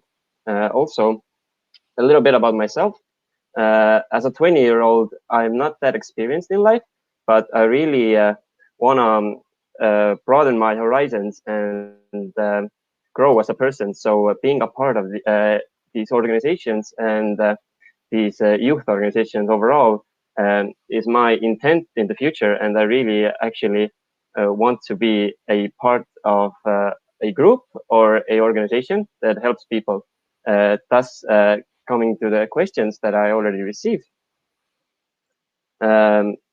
What does it mean for me to be part of a large family is actually being a part of a somewhat organization or a somewhat of a group who always has your back and you can rely on them. So being a part of a family is actually like being a part of something that you didn't ask, but you actually really love. So it's like being a part of something bigger than yourself, which inadvertently gives you the privilege of doing your own part in helping other people out. Thank you, German, for this introduction from your point as well. Next, we have Dulce Franco Fraso. She is 24 years and comes from Portugal. So thank you for joining us. She is working as a content specialist at Nestle Business Services, also has a master's and bachelor's degree in communication sciences from the University of Nova in Lisbon. And generally, she's deeply interested in family-related topics. So we welcome you, and also a few words on your part. Thank you. So as I've already been introduced, I'm Dulce. I grew up also in a large family. We are 5, 2 sisters, and I have 2 sisters and 2 brothers. And I'm getting married soon in May. Hopefully, I will have a large family of my own as well. And I'll be available to answer any further questions. Thank you. Thank you. Then also we welcome Arturs Boravois, who is 19 years old and comes to us from Latvia. He has graduated from high school and is preparing to enter the Latvian Academy of Culture. Also, he is also a large member or an active member in Large Family Association and helps to create activities for family. So welcome. Hello, everyone. My name is Arturs. I'm 19 years old. And I grew up in a large family. I'm the oldest brother in the family. I have 2 younger sisters and 1 younger brother. So for me, I grew up in the countryside. So my childhood went very fun. From the young age, I remember that my parents could come to me after some 2 or 3 years and say, Arturs, prepare. We're having another family member in months, so you have to find the 3rd job. Okay, I'm just kidding, but like it was funny for me. I learned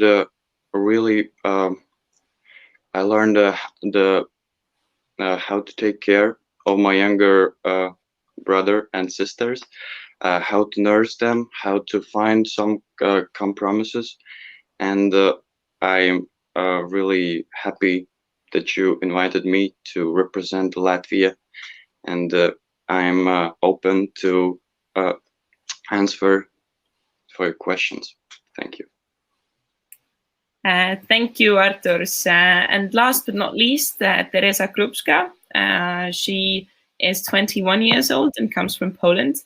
She studies early school education and is a member of the Youth for Plus, a youth section of the Association of Large Families 3+, which supports youth from large families and promotes a positive image of the family institution.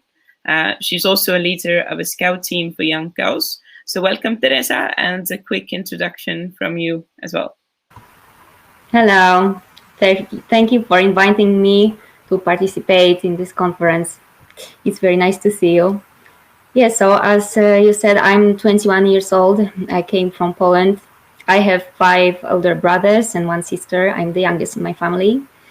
And I remember that when I was little, my brothers and sister had to replace my parents when they were busy. So they had definitely big impacts on my raising. Yeah, and I grew up in little town, Grodzisk Mazowiecki, which is a very beautiful town. Thank you. Thank you, Teresa. So some of you already mentioned some of the great aspects of being from a large family, of personal traits that you've acquired through that, experiences that you've had. However, as in life, there's always a flip side. So in addition to the opportunities and possibilities that you have mentioned, how would you describe what are the challenges of being from a large family? Perhaps, Teresa, you can give your insight first. I think there are more opportunities than challenges in being in a large family. As I said, the opportunity is that in large family you can learn the responsibility. My siblings were teachers for me. They taught me how to draw. They accompanied me in games. So they definitely had a big impact on my raising. And I could also observe their mistakes and remember not to do certain things that might set my parents off. I could also be a participant and observer of many relationships, both cooperation, as well as conflict situation when we were competing with each other. But for me, the challenge is that I had many different models to follow, and I needed to create my own and be different from others in large group. But now we are adults and we are still together. We can support each other, spend time together as a group of friends. Most importantly, we drawn to each other. We like to meet together and we can rely on each other. German, same question to you. What do you feel are the biggest challenges? While of course probably the opportunities and possibilities are larger and greater, challenges probably still exist. Do you agree? I agree. Plus, to add on to the question, being a part of a family of 5, I can tell that as being a middle child and having 2 elder siblings, the challenges for me have been, because I'm actually quite ambitious, is to scale up to my older siblings, because if they are being successful, then that means I have to be successful, because we are all like part of the same family. And that is one of the challenges. If being an ambitious person is that you have to really, yes, you can rely on your siblings and stuff, but the competition is still there to be a part of their success, or to be better or worse than them. So that's like the main challenge, but it's quite friendly and it's quite like supportive of them to actually help you achieve your goals. So that's the main challenge. If I have to think about this question a lot more, yeah, I can. Yeah, there's nothing I can add right now, because that's the thought that came to my mind was the ambition. So Artur, you being the youngest of the bunch here, how would you comment on what specifically you get from being a large family as opposed to someone, for example, like myself, who have no siblings, unfortunately? Oh, don't worry. Some people might think that you're a lucky person, but not for me. For me, speaking that I grew in Latvia, the biggest benefits were that it's never boring. You're always having a good time. We went to the same school, so you have lots of friends, especially for my younger siblings. Like, they know my friends, I know their friends, so we like, you're never alone. So as the guest mentioned, you can learn and improve your kindness and sharing skills. That really helps you in life. And also in Latvia, we have this thing the 3+ card. It's a special large family card that gives you many discounts. For example, 90% discount on public transport. Like that's a really good benefit. Like discounts in museums, bookstores, theaters, and etc. Because there are other side of being a big, large family in Latvia, because you have to face the difficulties like financial problems. It's difficult to have your own space sometimes, and there could be some tough times because parents have to struggle, go to work to support you financially when you're going to school. So, but mostly it's good from my opinion to grow up in a large family. Thank you. So as Artur's also mentioned the financial difficulties, most of you are at the age where you're done with your education, you're moving on to a higher education or already have moved on. Quite often moving into higher education and leaving home means that quite many of the benefits that local municipalities or states in different countries are providing to families, they sort of end. But quite often the financial commitments that families need to overtake are actually larger from that point on. Chiara, if you can comment on your experience, how do you think this puts large families, what kind of position it puts large families into? And do you think the benefits and measures that, for example, local municipalities have for those situations, are they enough? Okay, the first thing that I can say is that for sure being part of a large family in this sense put us in a little disadvantage, but only why I don't know, all the searches of the families has to be divided by the children in the families. So I don't know, from the early age in my experience when I had to start my university, I saw, instead of the other young people that I know, the other my friends, I had more to be independent and to find also a way for maintain myself at the same time. Because if my parents had to pay the university to everyone, it was a bit a problem because we are 4. But the thing that I can say is that in my case, I was lucky because, for example, in Italy, is like in every region, we have like I don't know to say, like a public authority for the director for the right of education. So for that, I have like a scholarship and I have the possibility to stay in a house for free and this kind of things. But this is possible only in the region when I study. In the others, there isn't like, there are other public authority, but are not like all with the same benefits. So I can say also in this from this thing that it will be necessary like a measure of this type in a national level, because if I didn't have this opportunity with this public authority, maybe I wouldn't have the possibility to study outside my city. And I don't know, this is also a challenge to be a lot of people in the family, that you can't only think like a singular, because everyone has to be the same opportunities, everyone has to make their life, so it's also that. So Dolce, how do you comment on that? What was your experience of leaving home? You're already a bit older, that was a bit longer time ago for you perhaps, but what is your experience? Do you think the benefits and measures, support mechanisms that the state, local municipalities, or sometimes universities are providing, do you think they're enough? What I can, okay.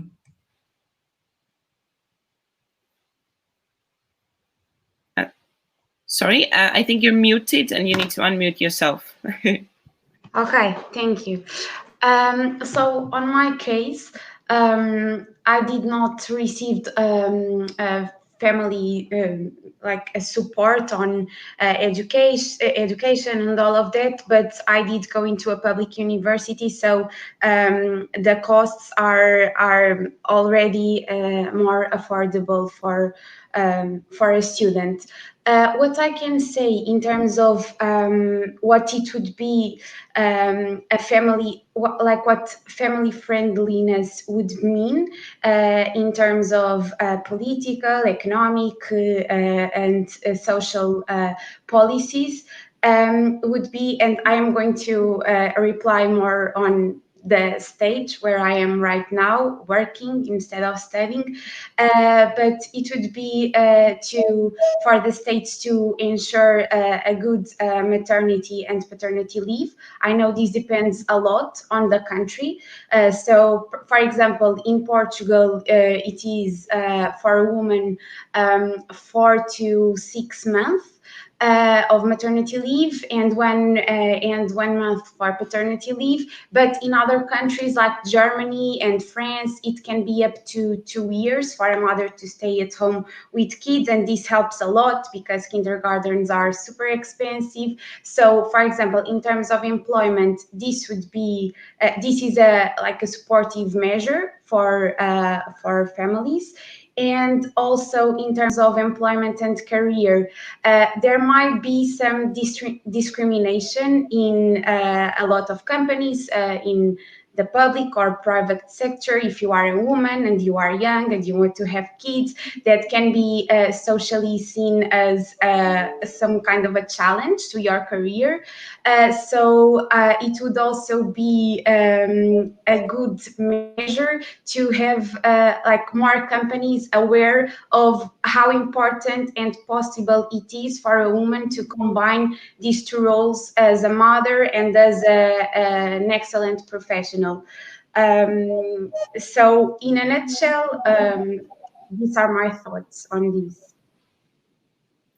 So, Teresa, coming to you as you also being a woman and probably at one point facing the similar difficulties or challenges, how would you comment from your experience and your country background, these sort of unification of these different roles and different expectations? You are saying about supporting young people in the journey to moving into personal life? Yes, and several challenges wherever your personal life might take you. I can generally say what is the situation in Poland. Actually, on the labor market, it's not good because the availability of housing in our country are very important for young people, especially because of the lack of 2 million apartments. 34% young Poles aged 25 to 34 live with their parents. And now the epidemic worsened the situation on the labor market and led to inability to apply for a loan. But a good thing is that the Polish government plans to introduce a program to support the purchase of housing for young people. But the details aren't known yet. We'll find it out in a month. So I think especially housing programs are important for young people. It's also important that in Poland from 2019, employees up to 26 years don't have to pay tax. And about family friendliness, I can say that I think this is definitely these housing programs, less tax burden and openness in the labor market to young workers. And as it was already said, I think that extending maternity leave is also part of this. In Poland, we have only 1 year. We would like to have 3 years, but we will see. So German, you being a first year student, and being from a large family, do you think you are supported enough? Should you be supported more? And if so, who should be the actor that supports you in general? To be quite honest, as a first-year student in a university, I think I'm very well off because due to my upbringing and due to the fact that my whole family encouraged a independent lifestyle for a lot of its children. For example, yes, we are supportive towards each other, but at the same time, we try to be independent enough so that we can hold our own weight. So, for example, being a first year in a university, I think that I'm actually getting along quite fine. I don't particularly need a lot of support from outside sources, but I think that many people that are not in my shoes may well need, and organizations and resources that may be of need could come from other organizations that are tied to families, or even the help of students in the university, which is also made prominent by the university, the institutions, and all of that. That's my two thoughts about that. So, Arturs, you are in the process of leaving home, and what is your experience, and perhaps the situation in Latvia, as we've heard from other examples as well? What is yours? In Portugal? Well, I'm sorry? Yeah, let's go with Arturs first and then go to Dolce. Okay, from my experience, for me, I already left home, and right now, this free year, I'm working. So for the large families, starting from this year, they are paying for you if you want to go to study after high school. So I think that's a very big plus. Also, we have lots of free from the Latvian budget sponsored educational programs. So you don't have to pay. So they are trying to invite young people to study, to make the country better. My local government, they provide the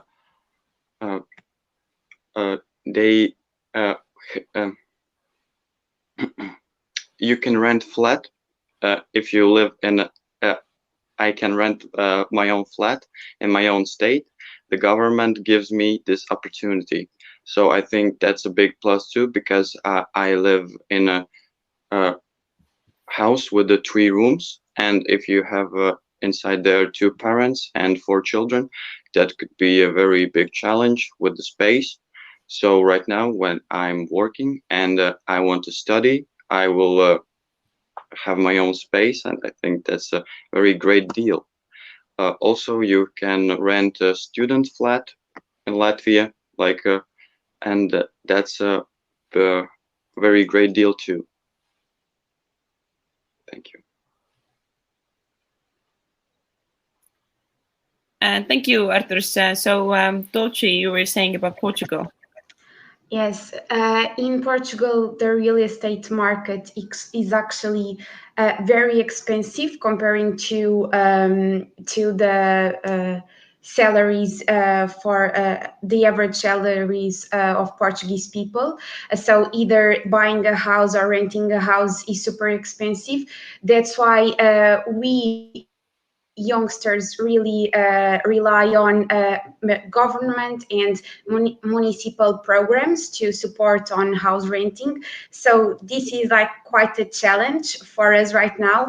And I know that a lot of young people in Portugal need to are only able to get out of their parents' house later in life due to this monetary question. And this is quite of a challenge. Also, people that are working, for example, in a more precarious job, like in the cultural sector or artists, they can be able to only live alone in their own apartment when they are 35. So this is quite a challenge, and I think that one of the agents that could have a really important role to play here would be the government and the municipalities.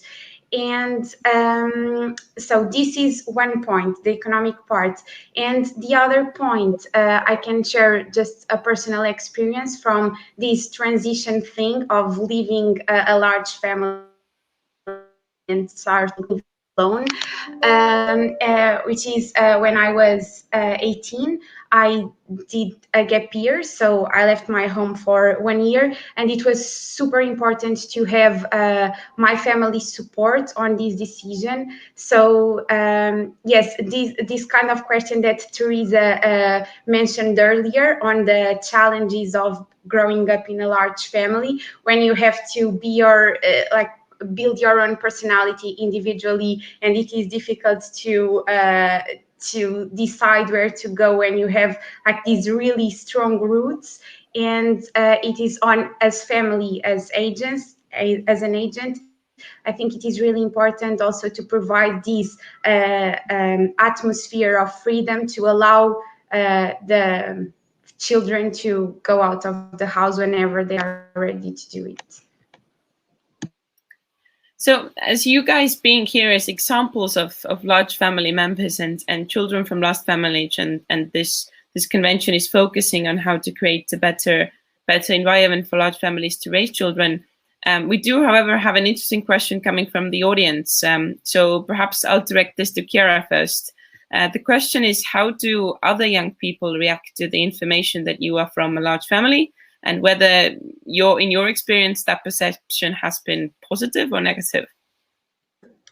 So I can say that the first thing that I say when I say to my friends, to the people that I meet, that I come from a large family, and I say the number, and I can say we are 4 children. I can say in large families we are like the smaller type of family, and the people, when I said it, it's also surprise, like they say, oh, so many people. And another thing that the people usually say, if they are older, they say like, oh, there wasn't the television at your home, because like your mother and your father didn't have time to say that, to watch the television, these kind of things. But and another thing is like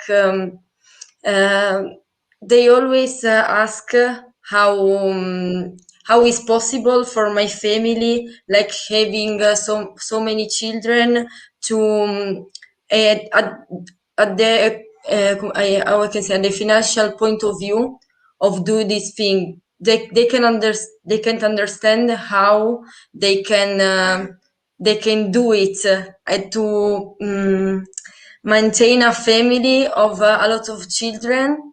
From the financial point of view, usually the questions are these kind of questions, because on the national level there isn't a lot of support for children and for have many children. So maybe it's also for that the people usually ask, because it's always a challenge to choose to have a lot of children. German, your experience? My experience when describing my family to a friend or a person that I just met, their first reaction is, so many people, like your family is so big. How was it growing up and everything like that? But when the first impression wears off and I actually introduce my family to them, like introducing my brother and my mom and every person that makes up the family, then they understand, because every person that is in my family, every family member, every sibling, they're actually quite ambitious, they're quite successful, and they actually like do things together. For example, my whole family has a tradition that every 3 years we take a family photo and we upload the family photo and we frame it, and it's really, really cute, the tradition. And the people seem to look at the photo, and then they realize that, wow, you can actually see that the family is doing really great. Every person that it lives in this family is actually really positive, no negativity, and then their reaction and their thoughts about the family actually shifts. Like there is this negative tone before, or this uncertainty when you describe your family. But after they get to know your family, they see the bigger picture that you see every day. So some of you already have mentioned them here before in our discussion, and some of you also are members of some youth active sort of possibilities, or possibilities where you can also promote values and promote concepts that are important to you. So, for example, Teresa, you being a member of the Youth for Plus association, what motivates you doing that? Why do you do that? I think the image of large families are not so good in Poland. Sometimes people look at large families and say that they are from alcoholic families, or they are poor people. So we would like in our society make a positive view of family and aim together young people from these families to make a great place for them, to make workshops, conferences about the political topics. Yeah. Arturs, you also are an active member of a large family association. What motivates you? Yeah, thank you for your question. I think my motivation is that I want to help the people to understand that having a family is not that bad. And in Latvia, here's now a trend. I would say that young people like my age, they already have a formed family with their partner, like with the kid. So they have to have some image about what how they can grow into a normal, like happy family without having problems.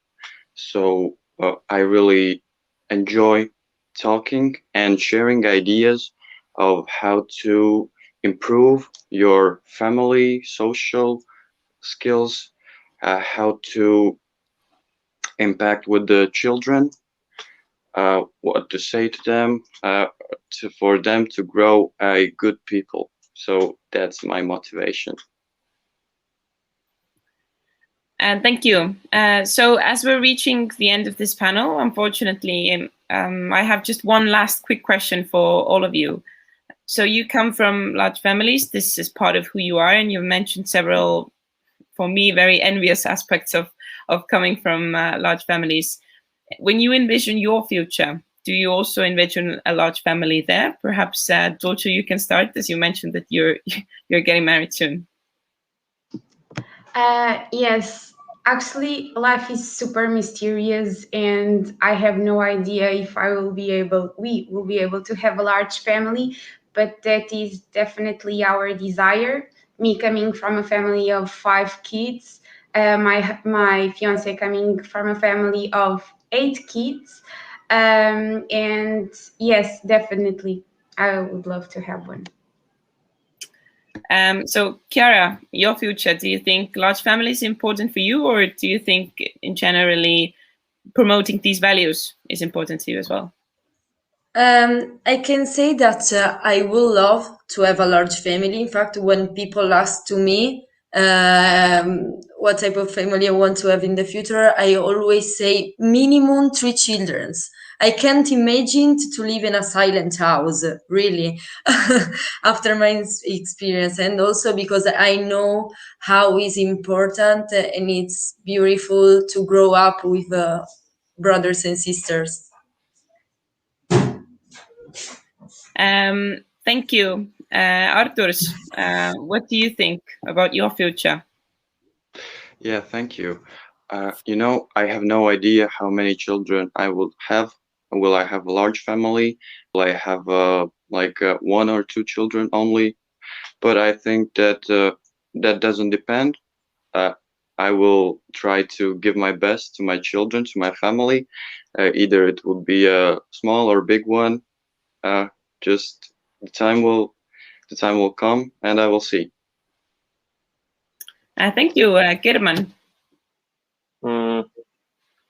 Think about the question a lot more. I have to agree with the fact that that has always been said, that I can't imagine a family or a house that doesn't have any children screaming or being happy. Like to me, even where I live, if there are like no people living in it, then it's quite weird to me. I'm so used to it, and so that's the reason that I think that if the time comes, and when it comes, I will most surely do my parts in having a family, at least with 2 or 3 kids. Therefore, I can condole all the things that when I grew up, my family, they were a role model to me. So they got to say a lot of things to me. So when I grow up and become a father figure, there's a lot of things that I would want to change and I want to contribute as myself. So yeah, I would most definitely be a part of a large family in the future. Thank you, German. And Teresa, you have the opportunity to conclude. Oh, I think we will see, but I have also a positive view about a big family. I think it depends on my future husband, but I'm open for it. And for me, the most important is the love inside of the marriage and in the family, not a number, but I'm open for it. Yeah. Thank you. I very much enjoyed meeting all of you. I think your ideas of being or coming from a large family and your viewpoint on that is very enlightening, especially to me, but I'm sure to everyone. And if you see the comment section, you received a lot of praise. I think especially answering my very personal final question, I think all of you managed to give very excellent answers about the unknown and the future and how you vision things to come for you. So thank you. I think you've given us great insights and thank you for your time and joining us here today. We, with this panel, are concluding our first day of our convention, of the European Convention of Family-Friendly Municipalities, especially titled this year, Moving Towards Family-Friendly Europe. I hope you've gained some insight from today. We've started the day off with local and governmental cooperation and support and partnership and how that develops and what are the necessary measures. And speaking about the Estonian example, we also talked about the subjective well-being of families and saw several aspects of how the subjective well-being is measured and how it's a new topic, but it's already giving insight to how municipalities can act and how they can form policies to support large families and move towards family-friendly municipalities. We also heard about several sort of recommendation and works that municipalities can abide by or use as recommendation, with the example of, for example, the handbook of sustainable developmental goals, and also had an example of one municipality that has found a way to have better policies that affect and have real impact on families without actually having economic costs. So hopefully those ideas you can take with you from today. And of course, our conclusion with the young people and their insights of actually coming from a family that we are focused on this convention. But don't worry, we have a full day packed for you tomorrow. So hopefully you'll join us again via either the Facebook Live or the YouTube Live. We will be back there tomorrow and look at more specific best practices coming from family-friendly municipalities and moving towards family-friendly Europe. My name is Kristin. I will welcome you back here tomorrow. Enjoy your day and be healthy, and see you tomorrow.